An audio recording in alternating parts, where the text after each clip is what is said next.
Morrer é lucro. O que te vem à mente quando você ouve essa frase? Seguramente você se lembra de Paulo. Mas você já parou para pensar na profundidade de significado que essa frase tem? O que será que Paulo queria dizer com isso? Qual que era a sua situação naquele momento e o que nós podemos aprender agora com ela? Está começando o programa Adoração, seu encontro com a Palavra de Deus.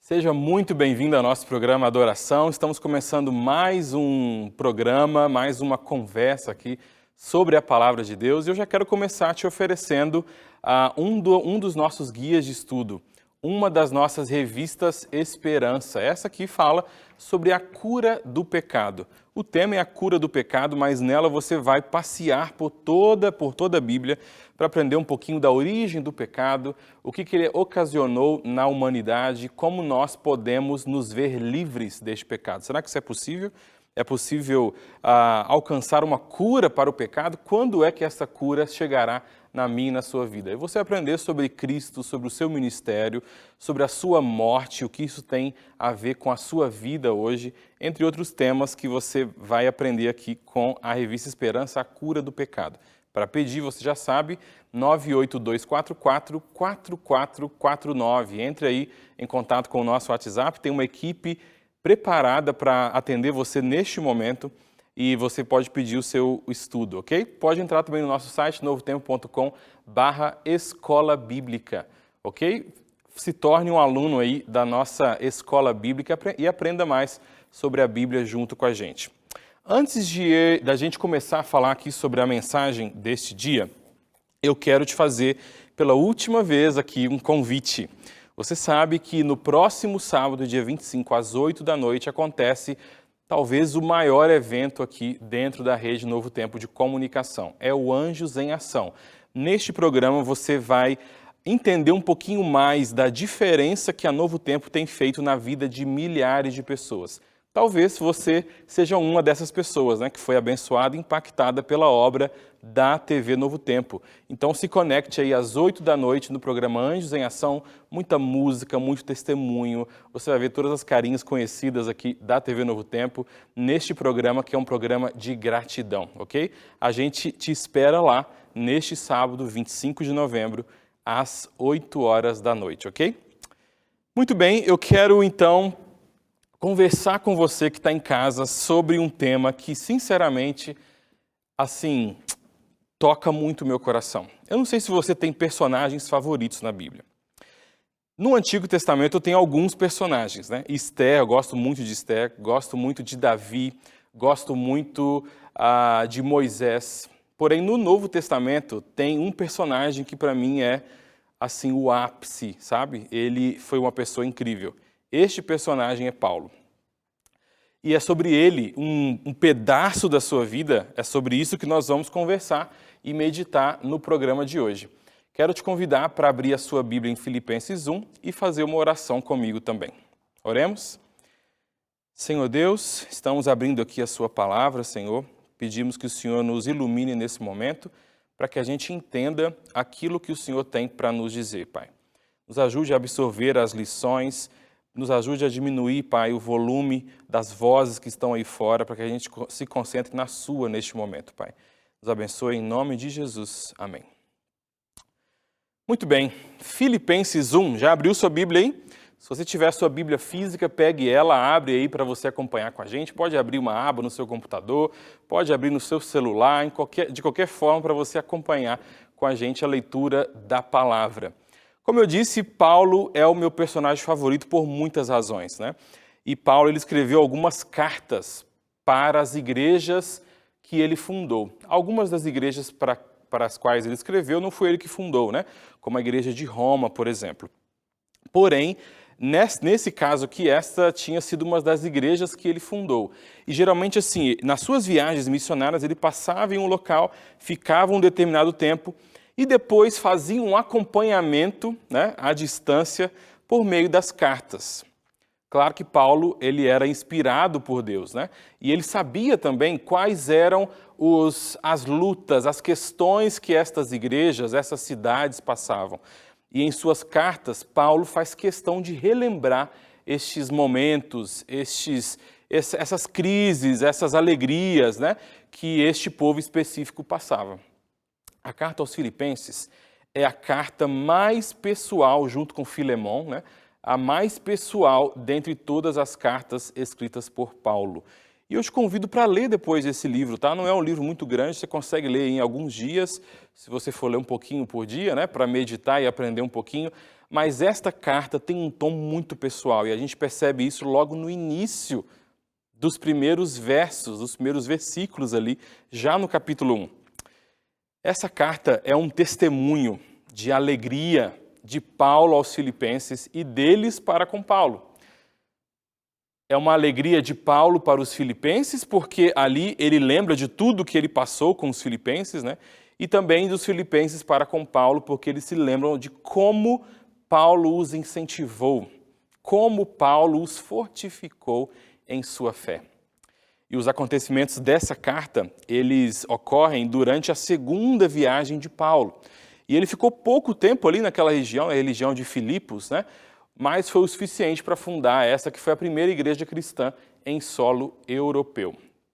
Paulo começa a sua carta, a gente não vai ler esses versos específicos aqui do início, mas você pode acompanhar depois com calma, mas ele começa a sua carta falando da alegria e da saudade que ele tinha de Filipos. É interessante ver esse aspecto humano, né, do ministério de Paulo. Olha, eu estou com saudade de vocês, foi tão bom o tempo que a gente passou que eu estou com saudade de vocês. Eu acho muito interessante ver esse aspecto mais normal, digamos assim, né, da vida deste apóstolo. Eu fico imaginando a igreja de Filipos lendo essa carta, porque a igreja sabia que Paulo estava preso. E o que eles queriam mesmo era saber como ele estava. Mas Paulo gasta um tempo nos primeiros momentos dessa carta falando da alegria que ele tinha, da saudade de Filipos, mesmo tendo ficado pouco tempo, né? E pedindo que eles continuassem firmes na fé. E eu posso imaginar como estava a cabeça do crente, do cristão de Filipos, ao ler essa carta. Ok, Paulo, muito legal. A gente também está com saudade, mas aí eles queriam saber como estava Paulo, né? Nós temos algumas lições que nós podemos aprender com este capítulo aqui da vida de Paulo, quando ele fala aos Filipenses. E a primeira lição que eu quero já trabalhar com você aqui é que Paulo enxergava a sua prisão de uma forma bem diferente. Eu quero que você leia comigo Filipenses 1, no verso 12. Acompanha comigo aí. O verso 12 diz assim: quero ainda, irmãos, cientificar-vos, né, de que as coisas que me aconteceram têm antes contribuído para o progresso do Evangelho. Eu acho muito interessante esse momento aqui de Paulo. Olha, eu quero que vocês estejam cientes de que o que está acontecendo comigo aqui é para o progresso do Evangelho. Ele introduz o tema da sua prisão, já explicando para quem está lendo o que a sua prisão significava para ele. Gente, eu acho isso muito interessante. Gente, vocês sabem, né? Estou preso aqui, não está sendo fácil. Não, já quero começar dizendo para você que o que tem acontecido comigo nessa prisão é para a glória de Deus. Dá para imaginar isso, gente? Dá para imaginar isso? Leia comigo o verso 13, porque a gente tem um outro fato interessante acontecendo aqui. Diz assim: de maneira que as minhas cadeias em Cristo se tornaram conhecidas de toda a guarda pretoriana e de todos os demais. Gente, Paulo, ele pensava nas pessoas antes de pensar em si. Veja que interessante. Ele pensava que, se você olhar, ele se importava tanto com as pessoas que estavam do outro lado desta carta, né? lendo aí e ouvindo, porque essa carta provavelmente foi lida ali para essa igreja, e olha, gente, está tudo bem. O que está acontecendo aqui é para o avanço do evangelho, porque está todo mundo sabendo. Está todo mundo sabendo, a guarda pretoriana, o que indica que provavelmente ele estava preso em Roma, né? Está todo mundo sabendo e todos os demais também. Olha, eu estou preso, mas isso tem sido uma bênção para o evangelho, porque eu tenho a oportunidade de difundir mais essa mensagem. No verso 13, ele declara que a sua prisão, ela era um testemunho do evangelho. Ela era um testemunho. Em outras palavras aqui neste momento aqui, se minha prisão está fazendo com que mais pessoas conheçam o evangelho, está tudo bem. Vamos seguir, né? Vamos seguir. Que incrível. A segunda lição é que Paulo entendia o preço do seu chamado. E eu te pergunto, você entende o preço do seu chamado? Que tipo de sacrifício você estaria disposto a fazer por causa do que você acredita? Você acredita nessa causa, a causa do cristianismo, a ponto de fazer sacrifícios por ela? Ao longo de toda a Bíblia nós temos personagens que cumpriram os seus propósitos. Temos Abraão, largou uma vida próspera e confortável por conta de um chamado, do propósito de Deus para a vida dele. Noé era um homem importante que foi humilhado por conta da sua pregação. Que loucura! Como assim vai cair água e vai encher a terra? Impossível. Moisés enfrentou a oposição de um reinado e um governo inteiro, sem nenhuma chance humana de vencer. Imagine enfrentar o Egito, o senhor do Egito. Esther, uma estrangeira, alguém que era ninguém, enfrentando o rei por amor ao seu povo. E Paulo? Paulo, ele entendia o preço do seu chamado. Você tem ideia de como eram as prisões na época de Paulo? Paulo, provavelmente, como comentamos aqui, ele estava preso em Roma. E essa prisão, ela ficava em uma antiga... As prisões, na verdade, né, ficavam em cisternas, com acesso que eles chamavam de cloaca máxima, que era a rede de esgoto ali da capital. Né? Um lugar sujo, úmido, sem direito a banho, com pouca ou nenhuma luz. Imagine só. Ele estava preso, mas estava preso, né? Estava tranquilo, né? Não, preso, mas não estava condenado. Estava numa situação complexa, meus amigos. E é interessante que a lei romana ela não reconhecia a prisão em si como uma punição. O que isso quer dizer? Paulo estava literalmente aguardando para saber o que aconteceria com ele. Existia possibilidade de condenação ali. Existia. Ele estava aguardando para saber o que as pessoas, o que os governantes, né, o que o império faria com ele. Imagine a cabeça de Paulo nesse momento. E a primeira coisa que ele quer é falar, gente, está tudo bem, o que eu estou fazendo aqui está sendo uma bênção para o Evangelho, as pessoas estão conhecendo o Evangelho de Cristo. Fiquem em paz, mesmo em uma situação complexa. Quero voltar a ler com você a palavra, porque nós lemos aqui no verso 19, continuando aí essa nossa linha de raciocínio, diz assim: porque estou certo de que isto mesmo, pela vossa súplica e pela provisão do Espírito de Jesus Cristo, me redundará em libertação. E aqui a gente precisa conversar, hein? Veja, eu estou certo de que isso tudo que está acontecendo, juntamente com as súplicas de vocês, vai me resultar em libertação. Gente, como é que Paulo poderia saber que ele seria liberto? Você pode pensar, Deus soprou no ouvido dele. Quero analisar com você o ministério de Paulo, porque Paulo era um homem ousado, e a gente vai ler já aqui sobre a sua ousadia, né? Mas como que ele poderia saber que ele seria liberto? Quais eram as evidências que apontavam para a sua libertação? Ele estava preso, aguardando para ver o que aconteceria com ele. E outra, existia uma grande possibilidade de Paulo ser acusado de ser traidor do império. Paulo ele tinha convicção de que nada poderia frustrar os propósitos de Deus. Isso é incrível, meus amigos. se a sua vida fosse beneficiar a causa de Deus, ninguém poderia matá-lo. Olha o que ele diz: estou certo que eu vou sair. Não tinha resultado de ninguém, mas ele tinha convicção de que se ficar vivo fosse bom para a causa de Deus, ninguém poderia matá-lo. Meu amigo, quando nós entregamos a nossa vida, quando nós entregamos a nossa existência, o nosso respirar para viver os propósitos de Deus, nada pode frustrar os seus planos para o reino através de nós. Entenda isso, não há governo, não há poder, não há força capaz de frustrar os planos de Deus para o seu reino. Quando existe determinação, eu e você olhamos para as circunstâncias como oportunidades de Deus para fazer avançar o Evangelho. E é exatamente isso que Jó disse, na verdade, no capítulo 42, ali no verso 2, sei que tudo podes, e nenhum dos seus planos pode ser frustrado. Após Jó passar por sua tribulação e receber a bênção de Deus, porque você conhece a história de Jó, né?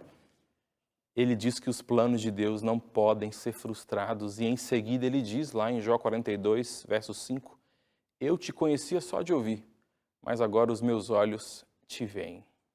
Agora os meus olhos te enxergam. As provações na minha e na sua vida, elas têm o propósito de produzir perseverança. As provações, por amor ao chamado de Deus, muda quem nós somos. Muda quem nós somos. Quero ler com você também dois versinhos, né, que falam justamente sobre isso, que está aqui em Mateus 5, 11 e 12, onde Jesus afirma que bem-aventurados sois quando, por minha causa, vos injuriarem e vos perseguirem e mentindo disserem todo mal contra vós. Verso 12, regozijai-vos e exultai, porque é grande o vosso galardão, a vossa recompensa, né, nos céus. Pois assim perseguiram os profetas que viveram antes de vós. Bem-aventurados, felizes são vocês quando vocês são perseguidos por causa de Cristo. Meu amigo, se você enfrenta perseguições por conta do reino, por conta do seu chamado, da vivência do seu propósito, se alegre, fique feliz, porque a sua recompensa está reservada. Deus nos convida a enxergar as coisas de forma diferente, assim como Paulo enxergava. Deus, se para sofrer por amor a ti, para que a sua obra avance nessa terra, se é para fazer isso, me dê forças, porque eu vou. Isso foi o que Paulo fez. Para Paulo, o reino importava muito mais do que absolutamente tudo. Importava mais que a sua própria vida e o seu próprio conforto, importava mais do que a sua liberdade. Sabe o que é isso? Isso é o retrato de alguém que sabia a razão pela qual ele vivia, que sabia a razão pela qual ele respirava, alguém que vivia por um propósito que era maior do que ele. E é isso que nós vemos no verso seguinte aqui, porque a quarta e última lição da nossa mensagem é que viver é Cristo e morrer é lucro. O que será que Paulo queria dizer com isso? Leia comigo aqui no verso 20, onde a partir do verso 20, ele diz assim, segundo, ele acabou de falar no verso 19 aqui, que eu estou certo que isso vai me redundar em libertação. E aí ele continua no verso 20. Segundo a minha ardente expectativa e esperança de que em nada serei envergonhado, antes, com toda a ousadia, como sempre, também será Cristo engrandecido no meu corpo, quer pela vida, quer pela morte. Gente, isso aqui é incrível. Paulo fala que, independente da circunstância, ele vai continuar pregando com ousadia, como ele sempre fez. Não importavam as circunstâncias. Cristo seria engrandecido pela sua vida ou pela sua morte. Paulo, ele tinha a sua vida completamente nas mãos de Deus, meu amigo e minha amiga. Olha, eu não sei você, mas eu quero viver isso. Coisa linda. Deus, eu tenho certeza que eu vou ser liberto. Mas se qualquer coisa acontecer, o seu nome vai ser engrandecido. Se eu morrer, o seu nome vai ser engrandecido. Se eu viver, o seu nome também vai ser engrandecido, porque eu vivo para o seu propósito, eu faço aquilo que o Senhor me desenhou para fazer, então está tudo na sua mão. Se eu vivendo ou morrendo, Cristo será engrandecido. Morrer é lucro e viver é Cristo. E a gente vai ler aqui os seguintes versos, onde fala justamente sobre isso. Verso 21, né? Porquanto para mim o viver é Cristo e o morrer é lucro. Eu tenho certeza de que Cristo será engrandecido se eu viver ou se eu morrer. Por quê? Porque para mim viver é Cristo e morrer é lucro. Não importa as circunstâncias, Cristo será engrandecido. Continue lendo comigo aqui o verso 22, e eu quero te chamar a sua atenção, quero que você preste bastante atenção na leitura desses próximos versos, tá? A gente leu aqui o 20, que dá essa base. Deus vai ser engrandecido independente da circunstância. Eu sei que Ele vai ser engrandecido morrendo ou vivendo, porque para mim viver é Cristo e morrer é lucro. Mas preste muita atenção nos seguintes versos que explicam um pouco dessa afirmação de Paulo. Leia comigo aí, ó. No verso 21, novamente. Porquanto para mim o viver é Cristo e o morrer é lucro. Entretanto, se o viver na carne traz fruto para o meu trabalho, já não sei o que hei de escolher. E olhe bem a sobriedade, a lucidez, né? A clareza de pensamento e de conexão com Deus de Paulo agora, no verso 23. Ora, de um e outro lado estou constrangido, tendo o desejo de partir e estar com Cristo, o que é incomparavelmente melhor. E partir aqui é interessante, né? Que a palavra partir aqui, ela tem o sentido de seguir para o próximo passo. Para Paulo, o desejo dele era grande de partir e estar com Cristo, porque isso seria muito melhor. Se ele morresse, ele morreria, aguardaria no sono da morte, né? Seria ressuscitado e veria o Salvador. Então, para ele, pelo menos, né? Ele morreria, acordaria e estaria com Cristo, o que é muito melhor. E olha bem essa parte, meus amigos, no verso 24. Mas por vossa causa é mais necessário permanecer na carne. Gente, vocês entenderam o que aconteceu aqui? Paulo, a essa altura do seu ministério, nesse momento aqui, ele não morre, né? Ele continua vivo, mas ele olha assim e fala, olha, se eu morresse seria muito melhor, porque eu morro e encontro meu Salvador, né? Bem melhor. Nossa, nem se compara. Mas parece que por amor a vocês e para o benefício de vocês, da igreja, da missão, parece que é melhor continuar na carne, ou seja, continuar vivo. Então, beleza. Então, acho que eu vou ficar vivo mesmo. Imagine a lucidez de Paulo. Imagine a sobriedade deste homem, gente.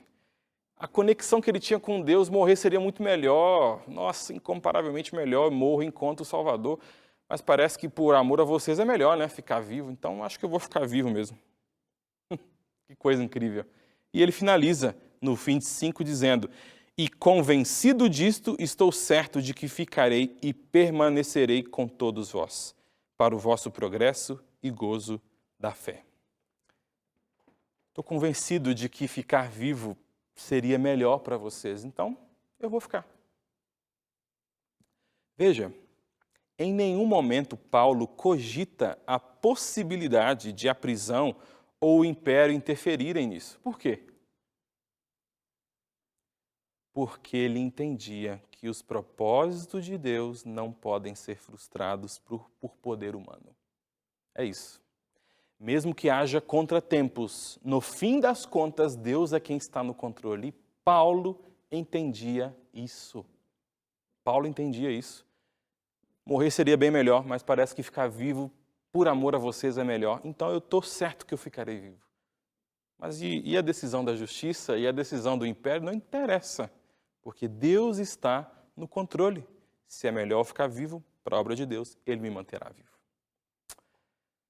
Uau! Paulo, ele é liberto.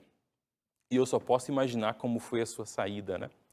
Como foram as bênçãos que Deus derramou no seu ministério e na vida da igreja por conta deste testemunho. E Paulo, ele permaneceu com este sentimento, meus amigos, até o fim da sua vida.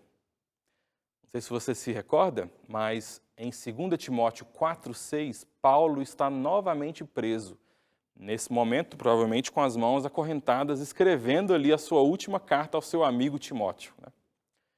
E desta vez não houve libertação. Paulo ele é morto após a sua prisão.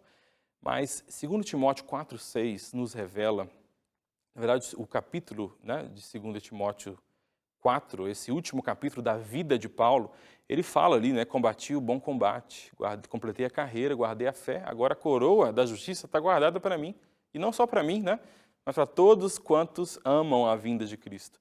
E ele fala no verso 6 algo impressionante.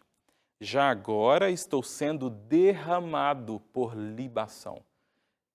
Libação é o ato de derramar um líquido sobre o altar como parte de uma oferta ou sacrifício. E em algumas traduções da Bíblia, é esse momento ali dessa oferta por libação, né? Esse termo libação, ele é substituído por oferta derramada. O que me dá uma outra dimensão deste momento de Paulo, sabe por quê? Porque da mesma forma que Paulo estava convencido que aqui ele não seria morto e nem ficaria na prisão, ele seria liberto, lá em 2 Timóteo ele está convencido de que seria morto. Sem interferência de cima, do governo, do império, né? Nenhuma. Já agora estou sendo derramado por libação. Uma oferta líquida que é derramada pelo adorador. Olha isso. Não estou sendo morto. Eu estou entregando a minha vida como sacrifício. Porque eu já combati o combate. Eu já completei a minha missão. Até a minha morte será uma oferta de sacrifício, como foi toda a minha vida. Em outras palavras, é isso que Paulo está dizendo. César não vai me matar. Eu entrego a minha vida. Sabe o que é isso? É o raio-x de alguém que vivia pelo propósito de Deus. Isso tudo é feito por alguém que em 1 Coríntios 15:9 se considerava o menor dos apóstolos. Havia a possibilidade de Paulo ser considerado um traidor de Roma e ser executado, como eu comentei aqui em Filipenses, mas para ele o que importava era engrandecer a Cristo. E Cristo precisa ser engrandecido? O que pode fazer um simples ser humano para tornar Deus grande? Veja, as estrelas são muito maiores que o telescópio, não é verdade? O telescópio que a gente usa para ver as estrelas. O instrumento telescópio aproxima as estrelas de nós. Da mesma forma, nós, os instrumentos de Deus, devemos ser como telescópios, que diminuem a distância entre Jesus Cristo e as pessoas. A vida do cristão é uma lente que torna o Cristo pequeno na visão de muitos, grande, e o Cristo distante, extremamente próximo. O enólogo chamado Maltby Babcock disse uma vez que a vida é aquilo que estamos vivendo. A vida é aquilo para que estamos vivos. A vida é aquilo que a gente está vivendo. Se você pudesse completar essa frase, viver é espaço, morrer é espaço. Como ela ficaria para você? Espero que para você viver seja Cristo, morrer um lucro. Te convido para orar comigo, para entregar mais uma vez a sua vida nas mãos de Deus e que isso seja uma realidade em nossas vidas. Senhor Deus, obrigado, Pai, porque o Senhor é um Deus de misericórdia e elas se renovam todos os dias, Pai, em nossas vidas. Obrigado, porque aprendemos com Paulo que a nossa vida é muito além daquilo que a gente imagina. Nos ajude a viver por Ti, Senhor. Em nome do nosso Senhor Jesus Cristo. Amém.